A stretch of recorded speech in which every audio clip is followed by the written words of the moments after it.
Welcome friends. અહીંયા આપણે 12th કોમર્સના ગાલાના paper solution જે ઇકોનોમિક્સનું સેકન્ડ પેપર છે એનો સેક્શન સી ની શરૂઆત કરીએ છીએ. ફર્સ્ટ પેપર પણ તમે લોકોએ જોયું હશે અને સેકન્ડ પેપરની અંદર પણ એવી જ રીતે આપણે સેક્શન વાઇઝ સોલ્યુશનની શરૂઆત કરીએ. તો ફર્સ્ટ ક્વેશ્ચન છે, અહીંયા મેં આ વખતે થોડોક ફેરફાર કરી અને સોલ્યુશન બનાવેલું છે. તો state the important aspects to be considered while drawing a pie diagram. તો pie diagram draw કરતી વખતે કયા કયા important aspects છે એને ધ્યાનમાં રાખવાના. માર્ચ 2025 માં પૂછાયેલો ક્વેશ્ચન છે. હવે અહીંયા aspects જે છે ઓલરેડી મેં તમને અહીંયા લખીને આપી દીધા છે, જેથી કરીને ટાઈમ આપણો થોડો કન્ઝ્યુમ જે થતો હોય એ ઓછો થાય. અને તમને બધાને એક રિક્વેસ્ટ છે કે જો તમે આવી રીતે પેપર સોલ્વ કરવા બેઠા હો તો બને તો પેન અને પેપર સાથે લઈને, બુક અને પેપર સાથે લઈને બેસજો, જેથી કરીને આવા જે માઇન્ડ મેપ વાળા ક્વેશ્ચન છે જે તમે અત્યારે વિડીયોની સાથે જ પોઝ કરી અને લખી શકો. અને અંદર સૌથી પહેલી વસ્તુ છે કે આમાં જે પાઈ ડાયાગ્રામ ડ્રો કરતી વખતે એન્ટાયર ડેટા છે એને 360 ડિગ્રી આરે કમ્પેર કરીને ડ્રો કરવામાં આવતો હોય છે. એટલે એના જે સેક્શન છે એને એનું જે કેલ્ક્યુલેશન કરી અને એને 360 ડિગ્રીની અંદર આપણે બધો ડેટા છે એને સમાઈ દેવાનો હોય છે. બીજું છે કે proportional degrees for each section of data should be obtained. તો તમારે જે જેટલા ડિગ્રીનો ડેટા રિપ્રેઝન્ટ કરવો છે એમાં ઈચ સેક્શનનો પ્રપોઝનલ ડેટા છે, પ્રપોઝનલ ડિગ્રીની અંદર એ ડેટા છે એ તમારી પાસે હોવો જોઈએ. અને જ્યારે તમે આખું જ તમારા બધા જ સેક્શન કમ્પ્લીટ થઈ જાય તો બધા સેક્શનનો સમ છે 360 ડિગ્રી થવો જ જોઈએ, એ કમ્પલસરી છે. એમાં જો કઈ 359 પણ ન ચાલે, 361 પણ ના ચાલે, તમારો ટોટલ જે ડેટા છે એનું એડિશન છે એ 360 ડિગ્રી થવું જોઈએ બધા સેક્શનનું. હવે આની અંદર જ્યારે કમ્પેરિઝન કે સાઇડ બાય ટાઈમ પીરિયડ છે એ જ્યારે તમે કરતા હો છો ત્યારે એને સાઇડ બાય સાઇડ એટલે તરત જ રિપ્રેઝન્ટ કરવાનું થાય. આવી રીતે જ્યારે આપણને ખબર છે કે પાઈ ડાયાગ્રામ ડ્રો કરીએ છીએ તો આ ફર્સ્ટ સેક્શન બની ગયો, એની જ સાઈડમાં બીજો સેક્શન પણ રિપ્રેઝન્ટ થઈ, એની બાજુમાં ત્રીજો થઈ જાય, એની બાજુમાં ચોથો થઈ જાય. આવી રીતે સાઇડ બાય સાઇડ જ રિપ્રેઝન્ટ કરવાનું હોય છે. અને એની જે રેડિયસ રહેશે એટલે કે આ જે પાઈ ડાયાગ્રામ છે એનું સર્કલ કેટલું મોટું બનાવવાનું, તો એની જે રેડિયસ છે એ અકોર્ડિંગ ટુ એ પ્રપોઝનલ રહેશે કોને, ટોટલ વેલ્યુ ઓફ ડેટાને. તો આ ચાર આસ્પેક્ટ છે એ આપણે ધ્યાનમાં લેવાના હોય છે. ક્વેશ્ચન નંબર 32 છે, એમાં એવું કીધું છે કે which graphs are called time series graph. તો આના ક્વેશ્ચનની અંદર જ એનો આન્સર છે કે જે ગ્રાફને ડ્રો કરવા માટે બેઝ તરીકે શું લેવામાં આવે, ટાઈમ પીરિયડ લેવામાં આવે. તો graph drawn by taking time period as base, તો એવા ગ્રાફને આપણે શું કહીએ છીએ, એને ટાઈમ સિરીઝ ગ્રાફ કહીએ છીએ. અને શેની અંદર યુઝ થાય, તો changing trends in economic activities, એટલે ટાઈમની સાથે સાથે કોઈ ટ્રેન્ડ્સની અંદર કયો ચેન્જ આવેલો છે એને રિપ્રેઝન્ટ કરવા માટે જે ગ્રાફ યુઝ થાય એને આપણે કહીએ છીએ ટાઈમ સિરીઝ ગ્રાફ. એના પછી નેક્સ્ટ ક્વેશ્ચન જોઈએ. એના પછી 33 નંબરનો ક્વેશ્ચન છે, what is human development index અને state the main points of its components. તો હ્યુમન ડેવલપમેન્ટ ઇન્ડેક્સ અગાઉ પણ ડિસ્કસ આપણે કરેલો છે. તો હ્યુમન ડેવલપમેન્ટ ઇન્ડેક્સ છે મોસ્ટ રિસન્ટ ઇન્ડિકેટર છે. શેનું ઇન્ડિકેટર છે? ડેવલપમેન્ટનું છે. અને મેઝરમેન્ટને, ડેવલપમેન્ટને મેઝર કરવા માટે હંમેશા હ્યુમન ડેવલપમેન્ટ ઇન્ડેક્સ છે એને રિપ્રેઝન્ટ કરવામાં આવતું હોય છે. સૌથી પહેલી વખત 1990 ની અંદર યુએનએ હ્યુમન ડેવલપમેન્ટ રિપોર્ટ છે એ પબ્લિશ કરેલો. એના આધારે એચડીઆઈ છે એ અમુક ટાઈમ ઇન્ટરવલ્સની અંદર રિપ્રેઝન્ટ કરવામાં આવે છે.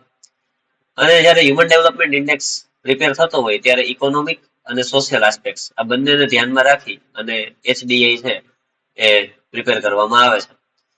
આની અંદર ઇમ્પ્રુવમેન્ટ લાવવામાં આવ્યું 2010 ની અંદર, એટલે કે 1990 માં જે રિપોર્ટ થયો પ્રિપેર થયો હતો એની અંદર 2010 માં ઘણું ઇમ્પ્રુવમેન્ટ લાવી અને ફરીથી હ્યુમન ડેવલપમેન્ટ ઇન્ડેક્સને રિફોર્મ કરવામાં આવ્યો હતો. હવે આની અંદર 3 ફેક્ટર છે એના આધારે હ્યુમન ડેવલપમેન્ટ ઇન્ડેક્સ છે એ ડિસાઇડ કરવામાં આવતો હોય છે જે તે કન્ટ્રીનો. એમાં ફર્સ્ટ છે લાઈફ એક્સપેક્ટન્સી, સેકન્ડ છે એજ્યુકેશન અને થર્ડ છે ગુડ સ્ટાન્ડર્ડ ઓફ લિવિંગ. તો અહીંયા જે સેકન્ડ જે ક્વેશ્ચન પૂછેલો છે કે state the main points of its components, તો એના મેઇન પોઈન્ટ શું છે? તો સૌથી પહેલો પોઈન્ટ છે કે હ્યુમન ડેવલપમેન્ટ ઇન્ડેક્સ છે એ 0 થી લઈ અને 1 ની વચ્ચે મેઝર થાય છે. હવે જો મોર ડેવલપ કન્ટ્રી હશે એટલે કે સારા હ્યુમન ડેવલપમેન્ટ ઇન્ડેક્સ વાળા કન્ટ્રી હશે તો એનો એચડીઆઈ છે ઓલમોસ્ટ 1 હશે અને લેસ ડેવલપ્ડ હશે એનો 0 હશે. ટોટલ 188 કન્ટ્રીઝ આની અંદર ઇન્ક્લુડ કરવામાં આવ્યા છે કે જે હ્યુમન ડેવલપમેન્ટ ઇન્ડેક્સ ને પબ્લિશ કરાવવામાં પોતાનો ડેટા છે એ આપતા હોય છે. એમાં ફર્સ્ટ રેન્ક ઉપર નોર્વે છે અને 130th રેન્ક ઉપર જે તે ટાઈમે ઇન્ડિયા હતું. તો આટલા પોઈન્ટ્સ છે એ તમારા હ્યુમન ડેવલપમેન્ટ ઇન્ડેક્સ ની અંદર આવી જવા જોઈએ. તો 2 માર્ક્સ તમે સારી રીતે કવર કરી શકો.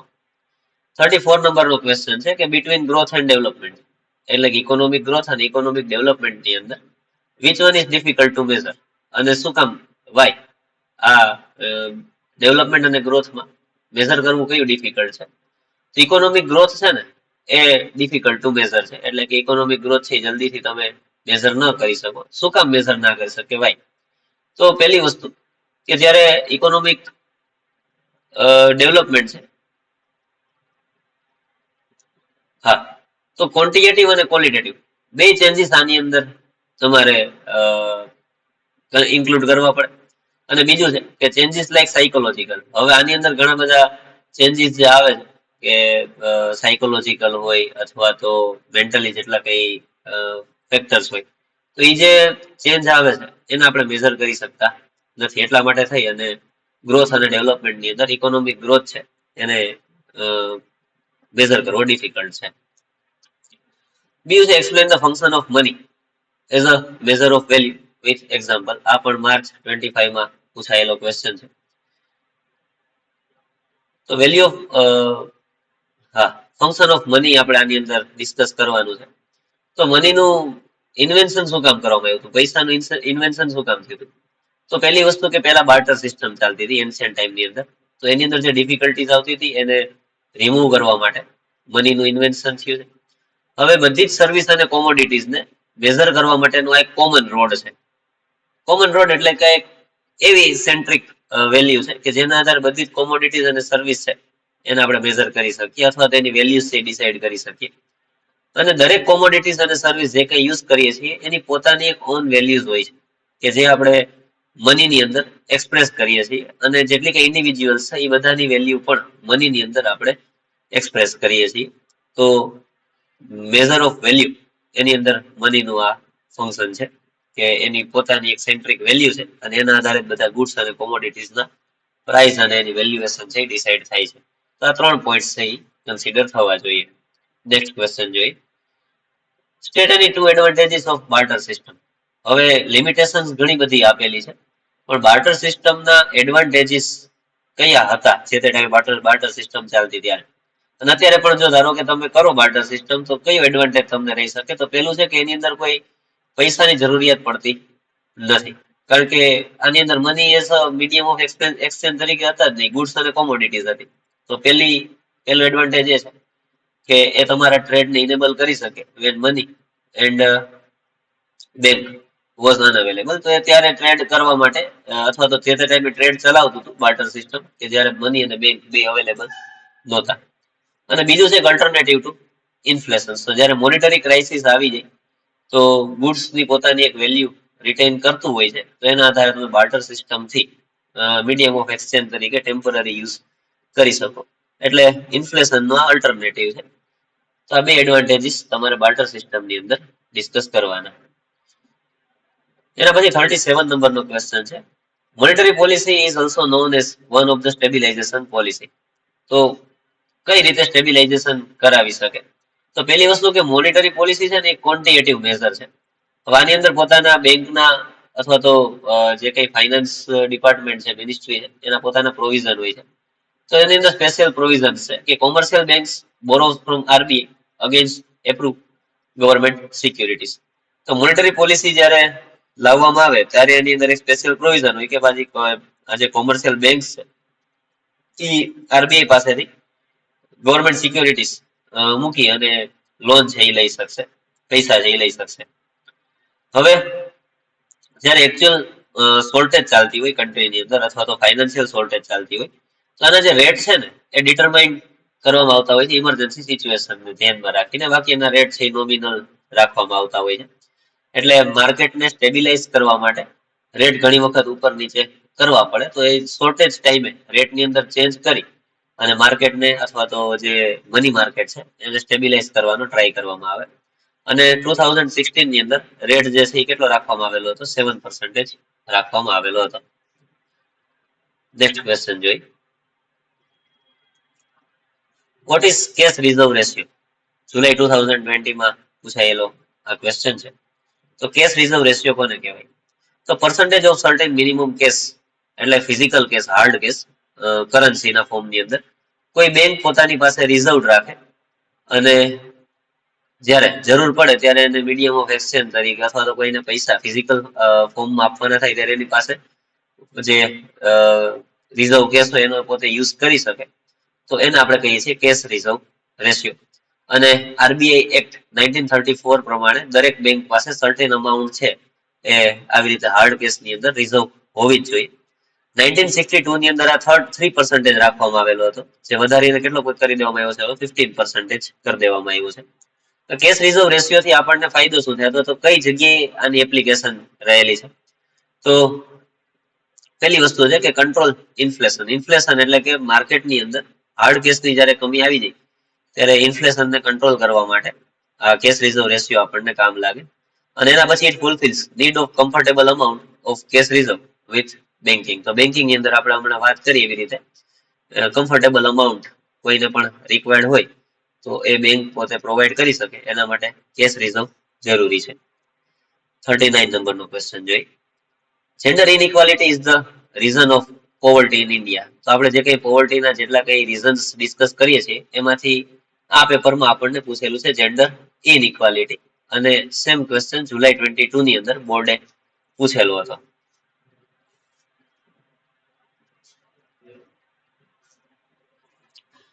તો જેન્ડર બેઝ પોવર્ટી ના આધારે જેન્ડર બેઝડ પોવર્ટી એની અંદર કયા કયા પોઈન્ટ્સને તમે કન્સિડર કરી શકો? તો સૌથી પહેલું છે કે ઇન્ડિયન સોસાયટીની અંદર જે ફિમેલની હેલ્થ છે એની એટલી બધી કેર કરવામાં નથી આવતી. હવે એના લીધે શું થાય છે? તો ફિમેલ અથવા તો જે ગર્લ ચાઇલ્ડ છે એની અંદર માલ નરિશમેન્ટ વધારે જોવા મળે અને આના લીધે હાઈ મેટર્નલ મોર્ટાલિટી રેટ પણ વધી જાય છે અને નવા જે ન્યૂબોર્ન ચાઇલ્ડ હોય છે એની અંદર પણ આપણને હેલ્થ પ્રોબ્લેમ થઈ જોવા મળે છે. બીજી વસ્તુ છે કે જેન્ડર ઇનઇક્વાલિટી કરવાના કારણે ગર્લ્સનું જે એજ્યુકેશન લેવલ છે એ ઘણું બધું નીચું રહી જાય છે અને એના કારણે પોતે કોઈ ફાઇનાન્શિયલ ઇન્ડિપેન્ડન્સ જે થવા જોઈએ એ ફાઇનાન્શિયલ ઇન્ડિપેન્ડન્સ પોતે થઈ શકતા નથી અને એના લીધે ફેમિલીની અંદર જે હેલ્પફુલ થવું જોઈએ ફિમેલ પર્સન જે હોય એ ન થઈ શકે. તો એજ્યુકેશન લેવલ લો રહેવાના કારણે ફેમિલી અંદર પોતે ફાઇનાન્શિયલ ઇન્ડિપેન્ડન્સ પણ ન થઈ શકે કે હેલ્પફુલ પણ ન થઈ શકે. તો આવા કારણે ઘણી વખત પોવર્ટી છે રાઈઝ થતી હોય છે. એના પછી જે પોપ્યુલેશન છે એ પોપ્યુલેશનના વધારાના કારણે લો હેલ્થ અને લોઅર વર્ક ઓપોર્ચ્યુનિટીઝ એને મળે, કારણ કે એજ્યુકેશન ઓછું છે. એજ્યુકેશન ઓછું હોવાના કારણે એની હેલ્થ પણ સારી ન રહી અથવા તો હેલ્થ વિશે અવેર પણ ન થાય અને વર્ક ઓપોર્ચ્યુનિટીઝ એને ઓછી મળે. એના કારણે ફેમિલી ઇન્કમ છે એ ઓછી રહી. તો ફિમેલ પોતે કઈ કામ ન કરી શકે. તો જેન્ડર ઇનઇક્વાલિટી નાનપણથી એને મળી હોય તેના લીધે પોતે આવી રીતે પોવર્ટીનું રીઝન બની જતી હોય છે. 40 નંબરનો question. State the popular methods to measure open employment or fully employment. તો પેલા તો ફુલી અનએમ્પ્લોયમેન્ટ કોને કહેવાય અથવા તો ઓપન અનએમ્પ્લોયમેન્ટ કોને કહેવાય? તો જે માણસ પાસે કામ કરવાની વિલિંગનેસ છે, એટલે કે કામ કરવા માટે પોતે રેડી છે, પોતે સારું ક્વોલિફિકેશન પોઝેસ કરે છે અથવા તો જે કામ કરવા માટે હોવું જોઈએ એ ડિગ્રીઝ અથવા તો એજ્યુકેશન એની પાસે છે, જે વેજીસ આપવા માટે તૈયાર હોય એમ્પ્લોયી જે કઈ હોય તો એ વેજીસ લેવા માટે પણ તૈયાર છે. આટલું હોવા છતાં પણ જો એને જોબ ન મળતી હોય તો એને કહેવાય છે ફૂલ અનએમ્પ્લોયમેન્ટ. એને મેઝર કરવા માટે કયા કયા મેઝર્સ આપણી પાસે છે કે આપણે ડિસાઈડ કરી શકીએ કે કન્ટ્રીની અંદર કેટલું ફૂલ અનએમ્પ્લોયમેન્ટ છે? તો પેલું છે કે એમ્પ્લોયમેન્ટ એક્સચેન્જ ની અંદર રજીસ્ટ્રેશન કરાવવું આવા લોકોનું, એટલે આપણને ખબર પડે કે આટલા માણસો છે ફૂલી અનએમ્પ્લોયડ છે. પછી sample survey of labour supply, એનો પણ સર્વે કરીને તમે ફાઇન્ડ આઉટ કરી શકો. અને ત્રીજું છે સેન્સસ. તો 2011 ની અંદર છેલ્લે સેન્સસ થયું હતું ત્યારે અનએમ્પ્લોયમેન્ટ નો ડેટા આપણને મળેલો.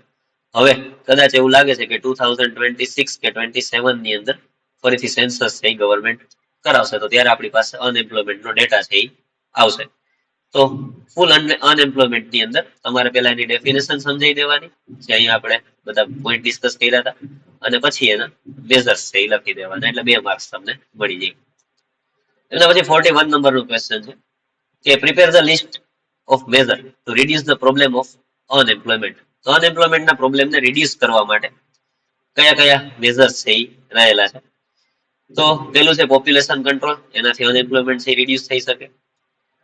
High rate of economic development, economic development થશે, નવી ઇન્ડસ્ટ્રી આવશે, અથવા તો નવું એમ્પ્લોયમેન્ટ છે એ જનરેટ થશે, અને નવા એમ્પ્લોયમેન્ટ જનરેટ થવાના કારણે માણસો છે એનું આપણે અનએમ્પ્લોયમેન્ટ ઘટાડી શકશું. પછી એમ્પ્લોયમેન્ટ ઓરિએન્ટેડ પ્લાનિંગ, તો આ છે ગવર્મેન્ટ અથવા તો એવા ઇન્સ્ટિટ્યુશન છે એને કરવાનું હોય. એના પછી એમ્પ્લોયમેન્ટ ઓરિએન્ટેડ એજ્યુકેશન, તો આવા જે સ્કિલ બેઝડ કોર્સિસ ગવર્મેન્ટ છે સ્ટાર્ટ કરે, તો જેથી કરીને એમ્પ્લોયમેન્ટ છે એને ઓછા કોર્સિસ કરવાથી પણ કંઈક મળી રહે. Development of cottage and small scale industry, તો આ જે તે ટાઈમે ઇન્ડિયાની અંદર લાર્જર એમ્પ્લોયમેન્ટ ઓપોર્ચ્યુનિટીઝ પૂરું પાડતું હતું.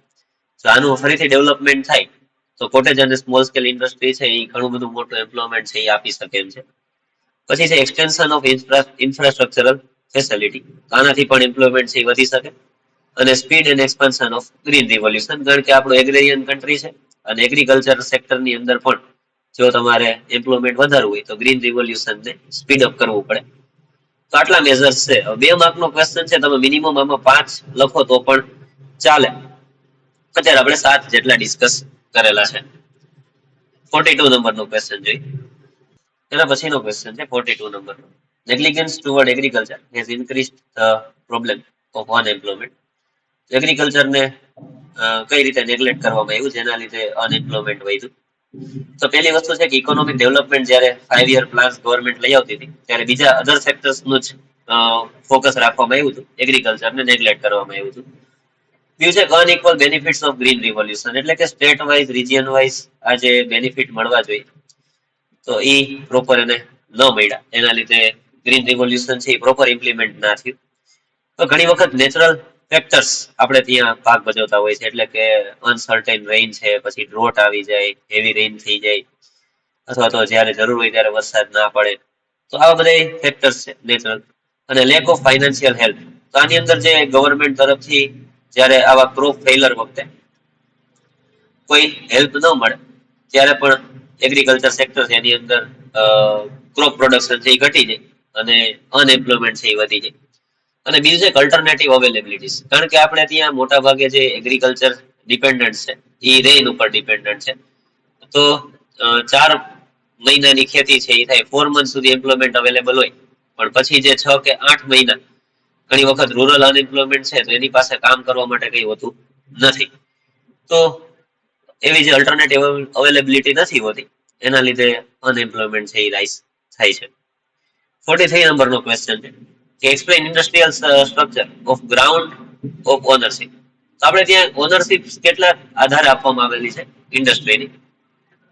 તો ઇન્ડસ્ટ્રીની ઓનરશિપને 4 સેક્શન અંદર ડિવાઈડ કરી શકીએ: public sector, private sector, joint sector અને કોઓપરેટિવ સેક્ટર. આની અંદર સૌથી પહેલું આવે છે ડિપાર્ટમેન્ટલ. પબ્લિક સેક્ટર એટલે કામ જોવા જઈએ તો ગવર્મેન્ટ યુનિટ્સ હોય એને બધાને પબ્લિક સેક્ટર કહેવાય. તો ગવર્મેન્ટની અંદર પણ ડિપાર્ટમેન્ટલ, તો સપોઝ કે રેલવે છે તો રેલવે આવે છે ગવર્મેન્ટ ઓફ ઇન્ડિયાની અંડરમાં છે, પણ રેલવેનો આખો એક પોતાનો ડિપાર્ટમેન્ટ છે કે જેની અંદર 15 લાખ જેટલા એમ્પ્લોઈઝ છે એ કામ કરે. પછી આ પબ્લિક કોર્પોરેશન, તો એની અંદર ઇફકો છે, પછી ઓએનજીસી છે, સીઆઈસી છે, આ બધી કંપની એવી છે કે જે પબ્લિક કોર્પોરેશન કંપની છે. પછી જોઈન્ટ સ્ટોક કંપની, તો આની અંદર આના જે શેર છે એ પબ્લિક પણ લઈ, સરકારની પાસે પણ હોય અને પબ્લિકની પાસે પણ હોય, એટલે ગવર્મેન્ટ અને પબ્લિક બેનો આની અંદર પાર્ટનરશિપ હોય, એવી જે કંપની છે એને જોઈન્ટ સ્ટોક કંપની કહેવાય. એના પછી પ્રાઇવેટ સેક્ટર, તો પ્રાઇવેટ સેક્ટરની અંદર કોઈ એક ઇન્સ્ટિટ્યુશન અથવા તો કોઈ શું કહેવાય કે પ્રાઇવેટ ઓનર્સની અંડરમાં જે કંપની આવતી એ બધી પ્રાઇવેટ સેક્ટરની કંપની કહેવાય. એ રીતે જોઈન્ટ સેક્ટર અને કોઓપરેટિવ સેક્ટર. તો આપણી ત્યાં ઇન્ડસ્ટ્રીયલ સ્ટ્રક્ચર છે એ ઓનરશિપના બેઝિસ ઉપર આવી રીતે 4 પાર્ટની અંદર ડિવાઈડ થયેલું છે. 44 નંબરનો question, social causes of migration. તો માઇગ્રેશન એટલે કે એક જગ્યાએથી બીજી જગ્યાએ માણસોનું ટ્રાન્સપોર્ટેશન થવું, એને આપણે કહીએ છીએ માઇગ્રેશન. એની અંદર સોશિયલ કોઝિસ નું રિસ્પોન્સિબલ છે. તો પહેલી વસ્તુ છે મેરેજ, અને મેરેજના આધારે માઇગ્રેશન છે મોસ્ટલી વુમનનું થાય છે, કારણ કે ઇન્ડિયન સોસાયટી પ્રમાણે આપણે જે માણસો મેરેજ કરે તો ત્યારે છોકરી છે પોતાના પપ્પાના ઘરેથી સાસરે આવે, તેવી રીતે મેરેજ થવાના લીધે પણ માઇગ્રેશન થાય. અને બીજું છે કે ગેટ રિસ્પાઇટ ઓફ સોશિયલ રિચ્યુઅલ્સ એટલે ઘણી વખત ગામડાની અંદર જે રૂરલ પીપલ્સ હોય અથવા તો રૂરલ યંગ પીપલ હોય એ લોકો ઇન્ફ્લુઅન્સ થાય કોનાથી અર્બન લાઈફસ્ટાઈલથી. તો આવી રીતે એ લોકો માઇગ્રેશન છે એ કરી. એના પછી 45 નંબરનો ક્વેશ્ચન છે એક્સપ્લેન મેથડ ઓફ મેકિંગ સોલ્થાસ્ત્ર. તો આ છે ને એક નવું ચેપ્ટર પાછળ એડ થયું છે, આ એમાંથી પૂછાયેલો ક્વેશ્ચન છે. તો સૌથી પહેલા તો સોલ્થાસ્ત્ર છે શું? તો આ બધા છે ને એગ્રીકલ્ચર સેક્ટરની અંદર ક્રોપના પ્રોટેક્શન માટે, એના સારા ગ્રોથ માટે આવા અલગ અલગ જે એગ્રીકલ્ચર અને ઓર્ગેનિક જે ડેવલપમેન્ટ થયા હોય એના આવા અસ્ત્ર અને એની આગળ છે કઈ આવી રીતે એડ કરી દીધું, આવી રીતે નામ છે એ આપેલા છે. તો હવે સોલ્થાસ્ત્ર છે ને એક જાતનું ફંગીસાઇડ છે કે એવું ફંગીસાઇડ છે કે જેની અંદર લેક્ટિક એસિડ વાળા બેક્ટેરિયા છે એ આવેલા હોય છે. લેક્ટિક એસિડ મળે છે એમાંથી આપણને તો સોર બટર મિલ્ક, ખાસ કરીને દહીં, કર્ડ અને બટર મિલ્ક, આની અંદર લેક્ટિક એસિડ છે એ વધારે હોય, ખટાશ છે એ વધારે હોય. એમાં પણ જે ખાટી છાશ હોય એટલે કે લાંબા સમય સુધી પડી રહેલી જે છાશ હોય એનો આની અંદર યુઝ થાય અને ડાયલ્યુશન તરીકે પાણીથી વાપરવામાં આવે. એટલે આ બે વસ્તુને ભેગી કરી અને સોલ્થાસ્ત્રથી બનાવવામાં આવે.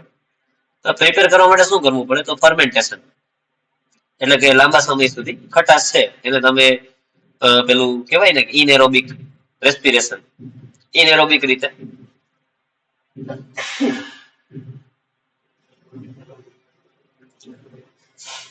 એની પ્રિપેરેશન કઈ રીતે થાય? તો ફર્મેન્ટેશન મેથડથી.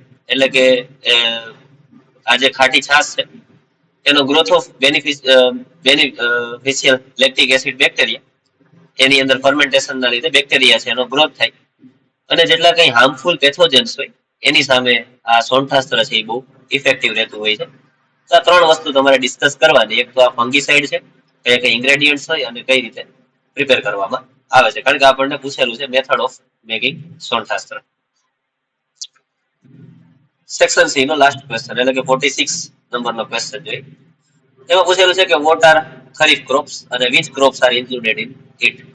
તો ડેફિનેશન આની એવી બને છે કે જે મોન્સૂન ની અંદર લેવામાં આવે છે અને ખાસ કરીને મંથ જો પૂછાય તો જૂન થી લઈને ઓક્ટોબર સુધી